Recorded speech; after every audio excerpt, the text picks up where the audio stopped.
बे समाव दावहारु फोथारनिफ्राय बयनिसिमबो खुलुमनाय आरो सिबिनायखौ जासिबाय मानोना बे समाव दावहारु फोथाराव माने बिश्वनाथ जिल्ला दुलाराय बर' फरायसा आफादनि 8थि कनफारेन्स मिसान थांगासिनो दं।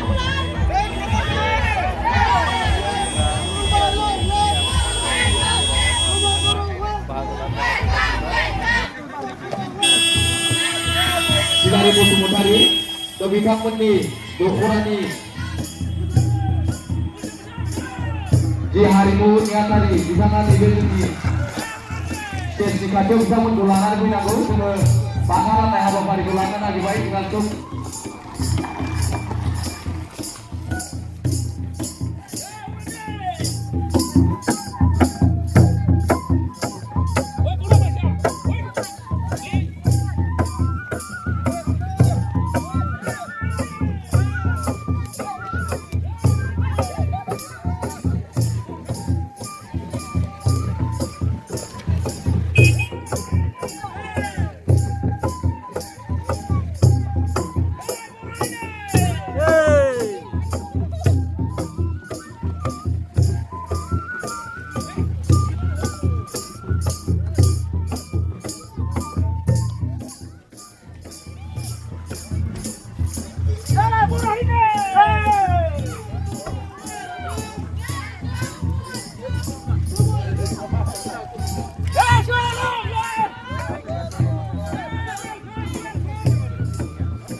मानगोनां रायजो राजा नोंथांमोनखौ साफ्रोमखौबो सिरिबाङै नैबे पेन्डेलनि सिङाव जिरायफैनो थाखाय खावलायबाय। जेन बिश्वनाथ जिल्ला एबसुनि गासैबो दैदेनगिरिफोरजों लोगोसे गंफ्रोमबो दखरानि आफादगिरि नेहाथारि बिबानगिरि लोगोफोर आरो बाहागो लानो हानाय सिबिनां आइ आफा रायजो राजा नोंथांमोन फंबाय बिनानावमोन दा बयनिसिमबो आङो बे समाव आंनि गोसो गोरबोनि अननाय आरो मोजां मोननायखौ बावहरबाय। आं गिबियावनो अबंलावरिनि खाथियाव आरज गाबदों अबंलावरिया अराय सम मदद होयो बोर सारस्रि हरो बिनि थाखाय आङो आरज गाबबाय। दिनै एबसुनि आफादगिरि बिथाङानो मेलाव दंफैयो हिसाबै दुलाराय बर' फरायसा आफादनि हारिनि फारसे साननाय हनाय बिथांखिफोरखौ बिथाङा गेबेङै नोंथांमोननो फोरमायनानै होगोन। लोगोसे सनितपुर बिश्वनाथ आरो बे गासैबो जोंनि सानजा फारसेनि बर' आइ आफा रायजो राजानि गासैबो बाथ्राफोरखौ मिथिजोबनाय मोनसे समनि रिभलुसनारि लिडार आरो दिनै जोंनि EM रन्जित बसुमतारी बिथाङाबो दंफैयो। बिथाङाबो माखासे बाथ्राखौ बुंगोन। दा मानगोनां रायजो राजा नोंथांमोन, बर' हारिनि जि गोथां जारिमिन बिनि जों बयबो साखि। जोंनि जारिमिना जाबाय जांख्रिखांनानै एबा सोमावसारनानै स्ट्रागल खालामनानै थांना थानायनि जारिमिन। आरो बेवहाय बे गासैबो आथिखालनि बर' हारिखौ जोङो जि मोनसे गोथां बर' हारि नुनो मोनदों, जायहानिखि थै मोदोम गोनांजों लोगोसे गावनि हारिनि सिनस्रियाबो जोबोद गोख्रों, गावहा हारियाव मोनसे सानसौ सानस्रि सोदोमस्रि हारिमु राव थुनलाइ गासैबो दंजोबो। बिनि आन्दोआव बर' हारिनि मोननै आफादखौ आरो माखासे दैदेनगिरिफोरखौ जोङो बाख्नायनांगोन। बेनो जाहैबाय दुलाराय बर' फरायसा आफाद आरो बर' थुनलाइ आफाद। दुलाराय बर' फरायसा आफाद जोनोम जानायनि सिगाङाव बर' थुनलाइ आफादा जोनोम जादोंमोन आरो बै समाव उदांस्रि भारतनि उनाव भारत हादरखौ दाग्रा सोरजिग्रा भारतनि दैदेनगिरि बिथांमोना भारतनि खना खनला रायजो जानाय हारि हारिसाफोरखौ बिथांमोननि माखासे थामोनथा बिथांमोननि रैखाथिनि बाथ्राखौ साननानै संबिजितखौ सोरजिनानै संबिजितखौ दानानै बे संबिधाननि गेजेरजों माखासे मोनथायफोरखौ होफुंनाय आरो बिथांमोननि रैखाथि आरो जौगानायनि हाबाफारिफोरखौ लाबाय थानाय समाव जोंफोर बायदि माखासे ट्राइबेल माहारि गोग्लैसोनाय माहारिनि मानसिफ्रा हालाय हाफाय जानाय समाव बर' थुनलाइ आफादा 1952 मायथाइयाव जोनोम जानानै बर' हारिखौ सांग्रां खालामजेनदोंमोन। बै समनि जि दैदेनगिरि बिथांमोननि साननाय हनाया जोबोद गोथारमोन। बिथांमोननि साननाय हनाया जोबोद गोलाव समसिम इयुन नोजोर गोनांमोन। बै समावनो बर' थुनलाइ आफादखौ 1952 मायथाइयाव दानानै लोगो लोगोनो बिथांमोना जोंनि हारिनि गोनां बिथिंफोरखौ लानानै हारिनि साफ्रोमबो बर' फिसाफोरखौ सांग्रां खालामनायनि हाबाफारिखौ लादोंमोन। जोंनि राव थुनलाइखौ बोरैहाय फोथांनानै लाखिगोन, जोंनि स्क्रिप्टआ मा जागोन, बबे हांखोजों जों फरायगोन, बोरैहाय जोङो जोंनि रावखौ फोथांनानै लाखिगोन। मानोना जोङो बर' माहारिया रावारि फोलेर, जोङो बर' राव रायो, जोंनि सानथौ सानस्रियाबो एखुथा। बुहुमाव थांना थानाय मोनफ्रोमबो हारियानो उन्दै एबा गिदिर मोनफ्रोमबो हारियानो गावहा एखुथा सानथौ आरो सानस्रि थायो। जोङो गुबुन हारिखौ जेसेबां मोजां नुवा मानो, मालायनि गाननाय जोमनाय सोलिनाय जानाय लोंनाय गासैखौबो जोङो मोजां नुहुरा मानो, बिसोरजों जों मालाबाबो गोरोबनो हाया। आरो जोंनि बे सानथौ सानस्रिया दिनैनि नङा, रोजा रोजा बोसोर सिगाङावनो जोनोम जानाय, मिथिंगानि गेजेराव रायजो जानाय जोंनि आजौ आजैमोना बै समावनो जोङो थांनानै थानांगौब्ला बोरैहाय जोङो रायजो जानांगोन, जोंनि साननाय हनाया बोरै जानांगोन, बे गासैबो सानथौ सानस्रिफोरा रोजा रोजा बोसोर सिगाङावनो जोनोम जानाय।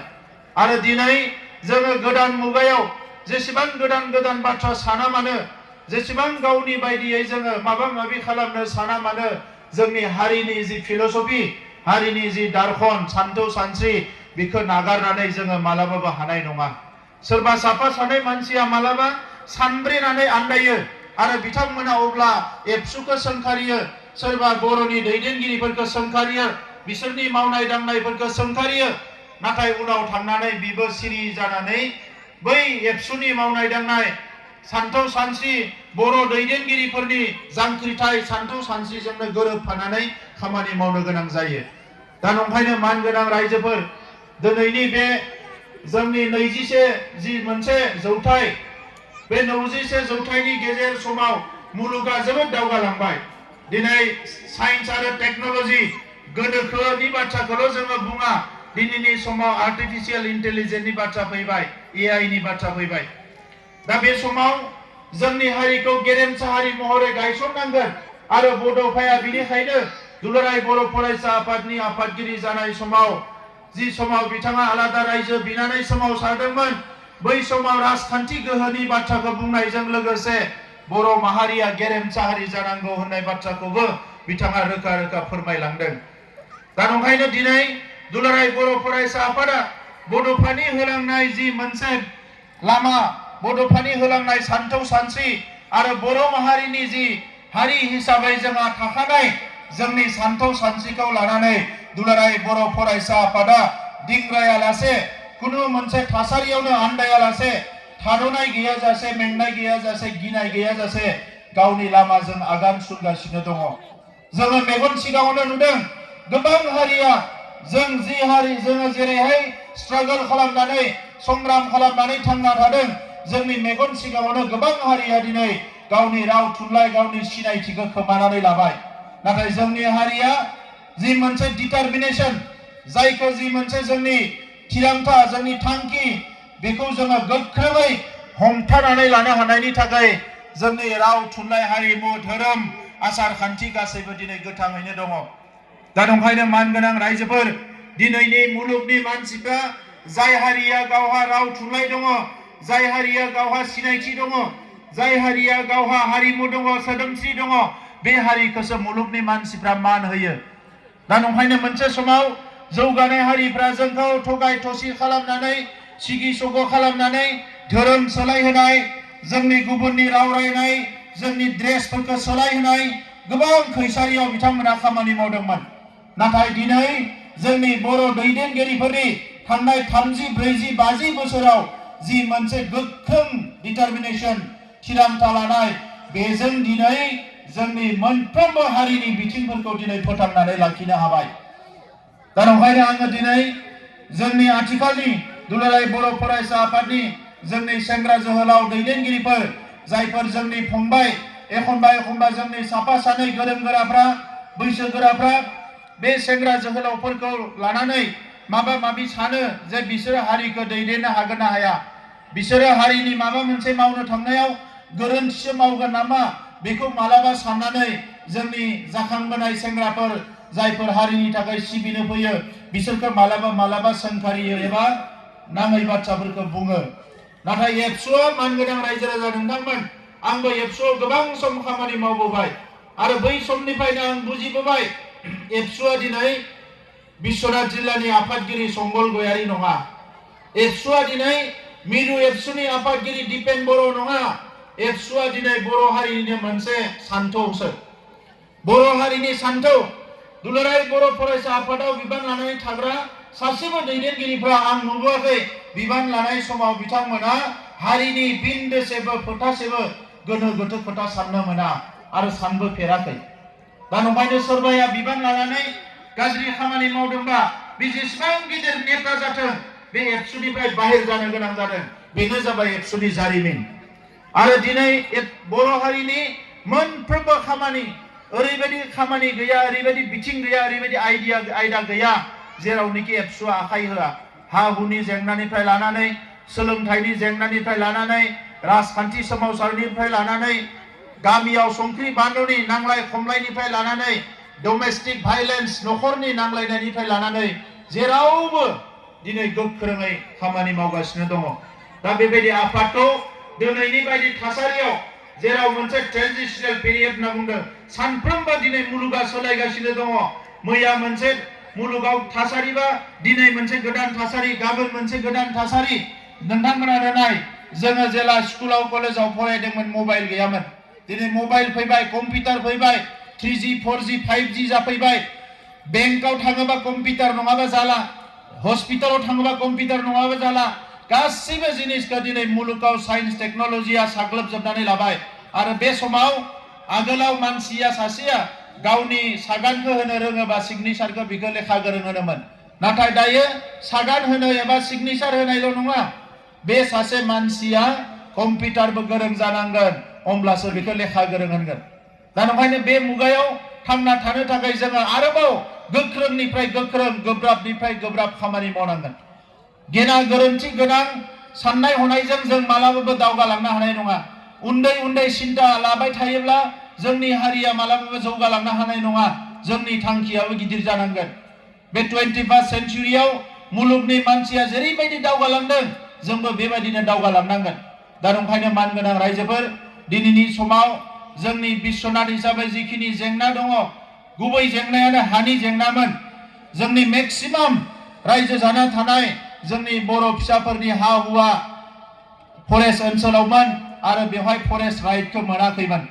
जोङो सरकार दानायनि उनाव लोगोसे दुलाराय बर' फरायसा आफादनि नाजानायाव बे बोसोरनै बोसोरथामावनो प्राय 9,500 जोंनि न'खरफ्रा हानि मोनथायखौ मोनबाय आरो बिश्वनाथ जिल्ला हिसाबै आंनो फोरमायनाय बादिब्ला मात्र 17,000ल' बाखि दङ, 17,000ल' बाखि दंबावो।